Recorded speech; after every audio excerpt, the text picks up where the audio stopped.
entertaining talking sports.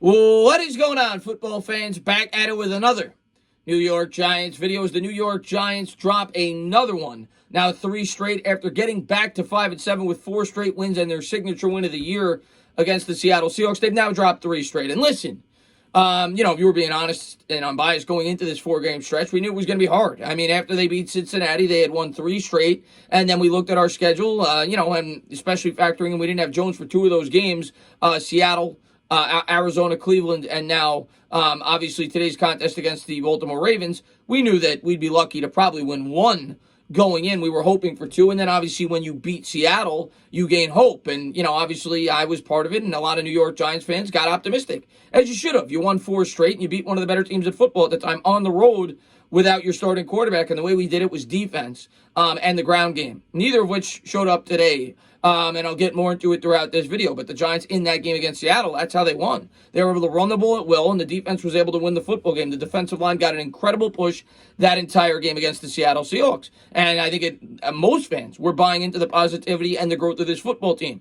Now, the fact that they've lost the last 3, well, yeah, that definitely sucks. And there definitely has not been a lot of progression over these last 3 games. I'll get into some of the positives of this game. There wasn't a lot, but there were some. But yeah, the team is definitely not progressed over these last 3 games or progressed nearly as much as they did over the previous 4. And the biggest question, and I'm going to get into the offseason when it becomes appropriate, and it probably will very shortly. Right now, the Philadelphia Eagles lead 14-3 over Dallas.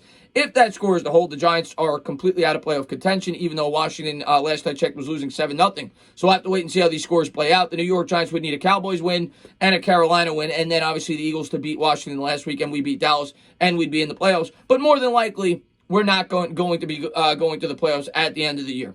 And I'm not that upset about that. Obviously, in the moment, you want to make the playoffs when you get to 5-7, but this year was never about that. And this game, if we're being completely honest with ourselves going in, I don't think anybody thought we had a snowball's chance in hell, and we really didn't. We got completely outplayed. We got completely dismantled up at the point of attack. But like I said, a lot of people are going to have questions about the draft. A lot of people are going to have questions about free agency. And a lot of people are going to have questions about Dave Gettleman. And a lot of you guys in the stream today came at me for Dave Gettleman, and rightfully so. I was outspoken for Gettleman on Twitter after the fact, and I understand people's opinions on both sides of the spectrum. And I'm going to have the same approach with Gettleman I did last year. At the end of the season, I was completely fine with moving on. I was completely fine with bringing him back, even though I personally would have fired him last year. For everybody that says I'm super pro Gettleman, I would have fired him. I would have started from scratch with a new head coach. The Giants elected not to do that. When they did that, Judge and Gettleman together collaboratively had what many, I think most Giants fans consider a strong offseason. We've seen progression. Yeah, people say we only got 5 wins as opposed to 4 the previous year, but we played a much tougher schedule this year. There's no denying it. Last year, you look at the teams we played, and whenever we played a good team, we got completely dismantled. This year, we've been more competitive. We were competitive against the Steelers. We were competitive against the Bucs. We were competitive against the Bears, who right now are a playoff contending team, the Rams. We've stuck with some good teams, and we beat a very good team in Seattle. So this team, to me, has grown. It's gotten better. It's not grown as much as I would have liked in certain areas. The quarterback position, obviously, you would have liked to feel a lot more comfortable going into next offseason, even though today, I actually thought that Daniel Jones played pretty well, actually very well, all things considered, in my opinion. I'm not saying he had a flawless performance, but he played pretty well, all things considered. But yeah, I mean, we're going to leave this season not being, at least me, I'm not going to leave it overly optimistic. I'm going to like some of the growth from this football team, but realize that there's a lot more growing to do. And the New York Giants, undoubtedly, and if you didn't think this going into these last couple of games, you better think it now. They need to go out there and get Daniel Jones some weapons at the wide receiver position. They have no choice. This team is not going to win very many football games next year if they cannot help out their quarterback, because it is abundantly clear that we lack a lot of talent at that position. On the defensive end, we need to get some pass rushers. We need to be able to get after the quarterback, and we need to be able to cover in the secondary.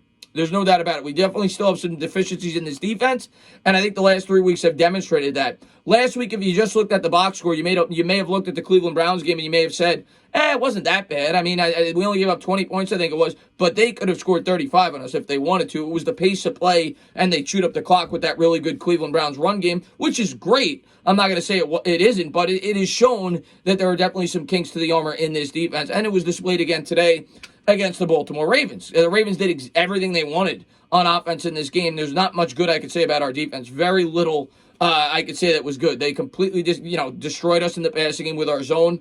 One play in particular that I remember off the top of my head was the touchdown.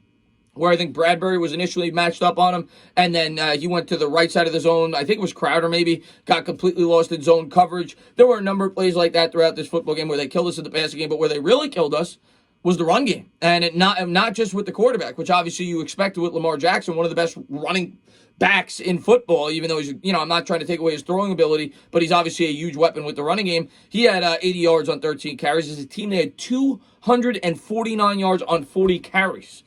That's insane. And Gus Edwards did great, 85 yards, 77 for Dobbins. They did whatever they wanted. Andrews made a couple really nice catches for them at the tight end spot, but for the most part, we were bad in coverage. We couldn't stop the ground game. And even though I knew we were going to struggle on defense, I was hoping for a better effort than that. The defense really gave us no opportunity in this game to even have a chance to win.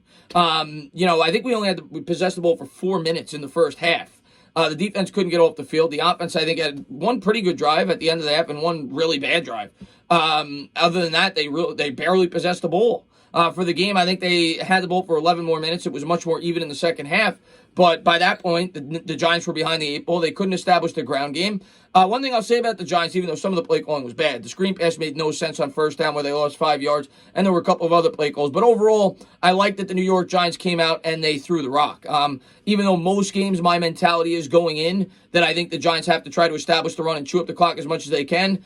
Obviously, I still wanted a balanced approach this week, but this game in particular, knowing that that's what the Baltimore Ravens do better than anybody. They chew up the clock, they run the football. You're not going to beat them at their own game. The only chance the New York Giants had in this game was to create big plays in the passing game and go out there and chuck the football around and also create some turnovers, which they were not able to create any. Daniel Jones, though, in this game, knowing that he had to throw as much as he did, we only ran the ball 12 times. We threw the ball 41 times.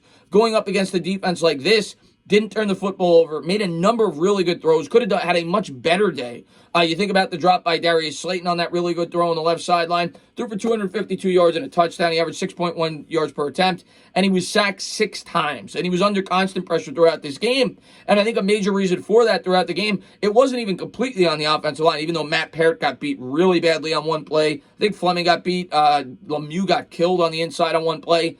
But one thing that was abundantly clear to me throughout this game, the wide receiver talent on this team is just not there, and the Ravens knew it. They were stacking the box with 7 guys every time, and they were sending the house on every play because they knew that the New York Giants receivers couldn't create any separation, and Daniel Jones didn't have a prayer. He was a sitting duck back there, but overall, I thought Jones actually played really well in this game. I also want to give credit to Evan Ingram. I don't have the stats in front of me. Let me take a look. Ingram, who did sustain an injury in this game, hopefully he's going to be all right, had 7 catches for 65 yards. They were hard-fought yards, though. He played really well. I also thought Sterling Shepard played well. There were 2 major key drops in the game, one of which I said was Slayton. The other was, I think it was, I'm trying to remember who it was. I think it was Austin Mack. Austin Mack hit it right in the stomach. It was a big third down play. I wasn't able to pick it up. But overall, I mean, going in, it wasn't the result we wanted. I think most of us probably realized going in we had a very little, small opportunity to come out with a victory in this game. I would have preferred a much better performance. I wanted the defense to look much better. And as Giants fans, all we can hope for now is to get lucky over these 2 contests if you're thinking playoffs and come out there and beat the Dallas Cowboys next week. But I'm not going to paint a pretty picture when there's not a pretty picture to be painted. The last 3 weeks just haven't been there. The one thing you could take out of this game is Daniel Jones showed signs of progress, I suppose. We need to get him weapons. We need this offensive line to continue to evolve going into next year. I'm not going to put it all on the offensive line today in terms of the sacks. They were literally sending 7 or 8 guys. I thought Andrew Thomas, who I bought his jersey, by the way, actually had a pretty solid performance. I'll have to go back and look at the film and see what they say in terms of his grade and everything else. But I thought he did a pretty good job, and that was building off the previous week where he had a great game against Garrett. So that's a positive to take as well. But the Giants were just outmatched against a much better opponent in a game in which you never should have expected to win. And there's a lot of holes on this team. And they're holes that we have to fill. Going into this offseason, they had even more holes. And we're hoping and we think that they filled some of them. I mean, I think Bradbury's been good. I think Martinez has been good. I think the offensive line as a whole has shown at least progression and promise with guys like Andrew Thomas. Darnay Holmes, when given the opportunity in the slot, has played pretty well. McKinney still has not shown me much. It's only 3 or 4 games in, though. I'm not going to go crazy. Had a really bad missed tackle in this game. Going to need him to step it up and play better next year. And I think and hope he will be a big part of this defense. But I think the rookie class as a whole, what you've gotten is pretty good. I mean, it's definitely met my expectations going into the year, and the free agents as well. So I think there's reason for some optimism, but it's going to come down to the offense progressing and getting better and this defense getting the one or two playmakers that they desperately need to be as consistent as possible when they go up against top-tier offenses like the Ravens and the Cardinals. We'll have to wait and see the offseason the New York Giants have, but I think these last 3 games have definitely been a reality check for myself and a lot of New York Giants fans. We're not there yet. We're closer, but we're not close enough.